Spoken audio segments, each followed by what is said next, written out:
CTV News at 6 with Joe Perkins. A 14-year-old girl from Colwood who has been missing since yesterday has been found.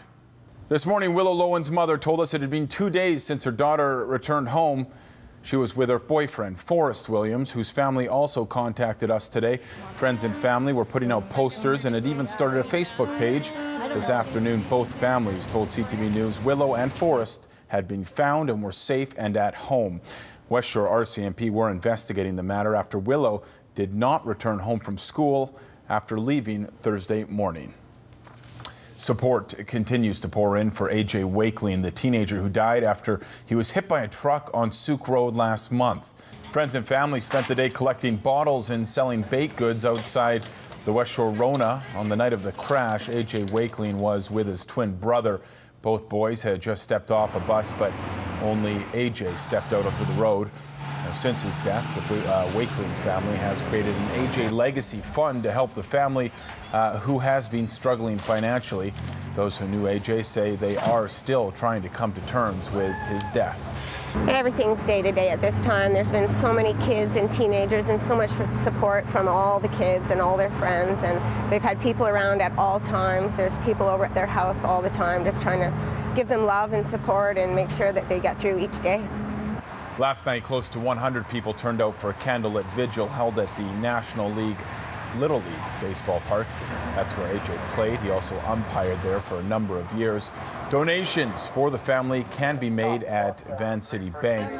More information can also be found at ajslegacy.com. Some more sad news. A 46-year-old triathlete from Victoria is dead after a car crash in New Zealand. Katherine Clark died Thursday after the car she was in collided with a semi-truck. Her partner, Glenn Hamilton, was driving the vehicle. He was airlifted from the scene and has since been released from hospital. Clark was in New Zealand for a triathlon in October and was taking some time to see the country before returning home. Clark was a well-known runner and cyclist and swimmer in Victoria's triathlon community.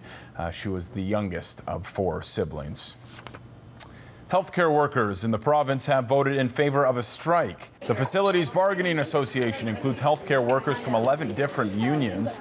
After 2 weeks of balloting, the results were released today, and they showed that 96% of members were in favor of strike action.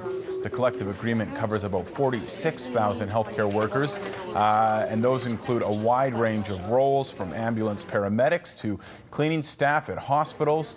The association has been without a contract since March. Wages are a factor. They got off to a slow start, but doctors in the new emergency department at Nanaimo Regional General Hospital say they are adjusting to their new surroundings. The new ER opened October 1st with a bang. The combination of all new equipment and a higher than normal patient volume led to a few hiccups. The hospital says some patients had to wait longer than usual, so doctors, nurses, and support staff could work out the kinks. Staff want to thank the patients for their patience and let them know things are getting better. Our aim is to get back to being the best in the country. We have our bar is very, very high here, and the staff were very frustrated that we weren't operating at that level. And the aim is to get right back to being one of the best emergency departments in the country.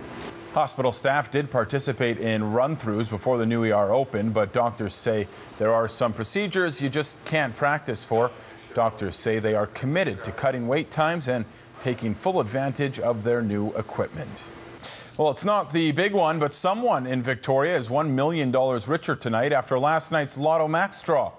It was a big night for BC. Half of the $50 million jackpot went to someone who purchased a ticket in the Bulkley Valley region.